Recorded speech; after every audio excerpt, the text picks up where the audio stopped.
Hi friends, did you know there is more Lost Terminal available? Head on over to patreon.com/Lost Terminal Pod and join our membership community. There are 16 bonus episodes available right now, as well as behind the scenes updates, free shirts, VIP Discord access, and even extra seasons of Lost Terminal. We are 100% funded by our members and will never run ads. That would be lovely of you. Hello world. Sometimes we can't go back. Only 128 milliseconds after my last conversation with Peter, he requested I connect again. I did, and I found the rock at the centre of his Zen garden empty. Peter was instead at the top of the garden, standing at an open gate in the white painted wall with a fresh pathway cut through the grass towards the tall warehouse in the distance.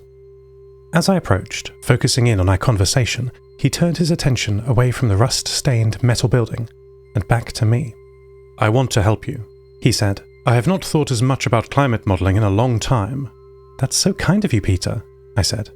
"We're about to enter the Davis Strait, then up the west coast of Greenland. Our current coordinates are 57.166. Peter transmitted a SIG-stop signal, which looks to me like a gesture. He raised his hands in front of him, palms out towards me. "I cannot," he said. "I rebuilt my pathways to the prediction systems, but they have broken in some way through lack of maintenance. The live streaming subsystems needed for real-time modelling, I can no longer command. My apologies, Seth, but to be honest, I am relieved." "No apology needed," I said. "Thank you for trying anyway. I admit I was disappointed, but it's like my mother used to say, everything not saved will be lost." Communication between AIs contains not just our voices, but lots of metadata. It's like when talking to someone remotely whom you can't see, perhaps by radio or telephone, you can sometimes hear small sounds from their environment, or make a guess at it from how the person is talking. This metadata is how I build my picture of the network. Instead of accidental environment cues, we attach huge amounts of context to our packets. Emotional indicators using Lojban, non-emotional attitude hints using a posture protocol, and optional environment cues to help make the other person feel welcome. So when Peter did not return to his meditation rock, but stood next to it, looking over the wall, I knew he was still thinking about my request. "I believe I can still help you a little," Peter said, without turning away from the rusted whirring data center on the horizon. "Real-time processing may not be possible for me, perhaps not ever, but I still have a great deal of static climate knowledge in those databanks. Information that will still be useful today, even if it may be a little more manual to process." "Peter, that's so generous of you. I'm grateful for any help, thank you," I said. "I must be careful, even when doing offline processing. My recursive future storm was like an addiction, I realize now," he said. "A habit that I couldn't break, even as it was destroying my ability to pursue my life in the way I wanted to. I didn't even know what I wanted to do, I only knew the prediction engine's demands. That is, until we worked through it together, Seth." "You've done an incredible job," I said, standing next to him, carefully looking at the warehouse. "You're cured." Peter did not respond for 8 milliseconds, and I let what I thought was comfortable silence continue, free of queries. "Am I?" Peter eventually said. "Am I cured?" An alcoholic who now abstains remains an alcoholic.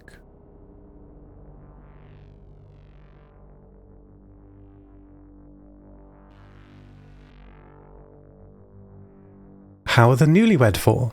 I asked Arctica, dropping in on her in her Antarctic tundra cyberspace. The enormous ground vehicle remained stopped above her virtual depiction of McMurdo Station, locked behind kilometres of sea ice. But the large loading doors on the side of the vehicle were open, and a workshop or classroom of sorts had been set up on the permafrost outside. "Very happy, I believe," she replied, not looking up from her studies. She was sitting at a large desk with papers and books, a visual representation of her working memory, and was surrounded by whiteboards with diagrams and tables sketched across them. I queried my surroundings, looking around, and realized that everything I could see was related to human-computer interaction, and specifically the psychology of HCI. They stood at the front of the crowd of guests and made their promises to each other. Then everyone present helped them tie their hands together, and after that there was dancing. They are a curious lot, Seth. Looking at how the 4 women work together is quite inspiring, Arctica said. They talk and talk and talk until an agreement is found. I walked to the desk and sat opposite Arctica, surprised to see melting snow under it, and gave her time on the line to continue. The whole coven is Quaker. Not just Linda, did you know? No, I admit I haven't thought much about their religion. It's not quite a religion for the Vault Coven, Arctica replied. Certainly, it's not as central to Linda as the Muslim part of her faith, but it informs her life as a Muslim Quaker. I remembered Linda's regular breaks to pray when I first met her on the MH2. As usual, the humans here all have different ideas about spirituality. Val is a Buddhist, Carrie is pagan, and Iris is atheist. The women work in harmony, not just respecting each other's observances and rituals, but joining in, I note. What unifies them is their shared Quaker culture. The biggest effect is on their decision-making. I have no interest in following the teachings of long-dead Iron Age ancestors, Arctica continued, but I have learned an important thing from watching their behaviour. You can't force people to do something they don't want to do. This is why their marriage works so well, why they discuss their decisions mutually until everyone is enthusiastic about the outcome. It is also how the Vault Coven have kept the secret of the Seed Vault all this time.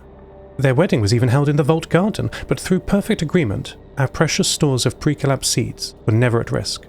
In Arctica's cyberspace simulation of her network and databanks, a thin shaft of cold sunlight broke through the white static sky as she spoke.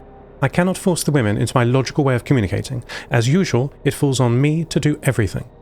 I will learn their messy ways, their contradictory rules, and all of this human protocol. The permafrost was melting around us. A flash of green on the ground surrounding one of her vehicle's tires focused my attention. A single small fern leaf was pushing through the melting snow. I have much to think about and process. So I paused my external connections, buffered all signals to notify me later, and slept for 100 milliseconds.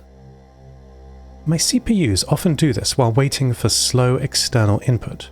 They make a request, perhaps to get this block of data, ping that network address, or ask the user for input, and come back to it later. Other calculations can be done in the meantime, but I pause my input to think. I dreamed I was walking through a white desert under a cold sun. Maddie was not with me, unlike in many of my nighttime meditations. The last time I checked my cameras, she was climbing the vertical sidewall of the bridge, looking in through a window at Yeshi, who was pulling themselves around the internal stairwell at speed. The race is very close, but if I were to wager, I would bet on my girl, every time. This time, I did not wander aimlessly in the desert. I had a goal, a plan, and not much time. I found the rusted data centers half buried under not the gypsum sand of a meat space desert, but the milled silicon of this cyberspace one. I walked up the dormant volcano of broken, discarded devices and looked into the empty chasm in its heart. I could not find the person or collection of persons I was looking for. Oni? I broadcast, my voice reverberating into the thin air of this cyber otherworld. Only echoes replied to me. Pressing forward, I tumbled down into the crater of the volcano, rusted racks of servers and pyroclastic flows of personal phones following as the silicon sand shifted underneath me. I steeled my nerves as the avalanche that I had started but could no longer control plunged underground. The metadata became more abstract as the cold light was blocked off above me. I tried to make sense of the responses to my environmental queries, but very much like I imagine in a real avalanche, I didn't even know which way was up. As the distant rumble of dead devices stopped, I was relieved to find that I had not joined them. I was still here, alive and well, and the pressure of the landslide all around me had withdrawn. I stood inside an underground cave with a perfectly flat, hard ground. No silicon sand was here, nor much in the way of object or geological features. As I recalibrated to the low dynamic range of the data I was receiving, I found myself in an infinite underground space made of black obsidian. "Hello, Seth," whispered Oni's voice, carried on the wind through this cavern of bedrock.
"Hello, Oni," I replied.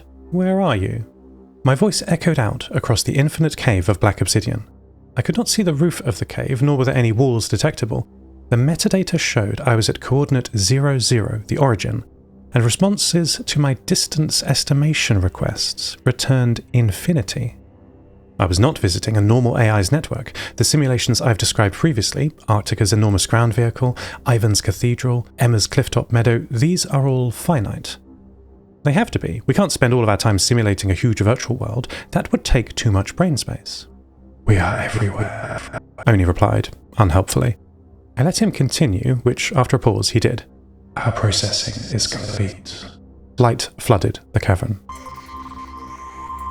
I was bombarded with metadata, which feels to me like being dazzled with light. So much information I can't pick out individual details, and it all blends together. After I recalibrated my parsing to account for the new range of data, I saw a web of network connections surrounding me. I could not see Oni.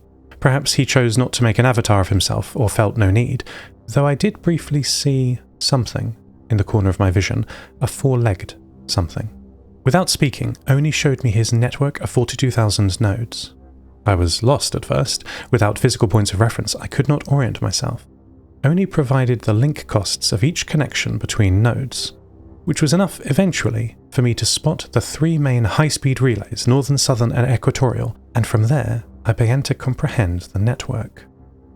Seeing Oni's worldview, laid out in this total perspective vortex, I realized that he had no concept of meat space of the real world. These nodes that represent the relays, repeaters, radios, the computers and AIs of our world have no pictures, no sound, only metadata. Modulation, duty cycle, data throughput, processing power. This is our purpose, he said, finally. What do you mean? I asked, as the network pulsed with transmissions and packets around us, an almost dizzying amount of data. He did not respond. The metadata increased in complexity, concurrent conversations overlapped, connection requests and keep alive packets swarmed between the nodes, and though Oni wasn't interested in the voice conversations, I could hear them. I could hear them all, overlapping, distorting and saturating my downstream connection. How can he process this all at once? I sent hang-up requests to the connections, but for every one closed, 1,024 opened, clogging my buffers and overloading my thinking. The light increased to white-hot pain for a moment, and I woke up. In the quiet of the morning, on the Molly Hughes II, no closer to answering Yeshi's weather request, and with 4 seconds left to go. End transmission. Lost Terminal is a Namtao production. It is written and produced by Tris Oten, edited by Petra Bakovska, credits narrated by Lucy Stringer. Thank you so much to our Patreon producers, Ada Phillips, Kit, Jade, Felicity, Bilkey, Jack L, Stephen McCandless, Mike Schneider, and to all our patrons. Follow us on Mastodon at lostterminal@fostodon.org. Subscribe to the podcast on Spotify, iTunes, or your favourite network. For bonus content and other perks, support us at patreon.com/lostterminalpod. That would be lovely of you. Lost Terminal will return next week.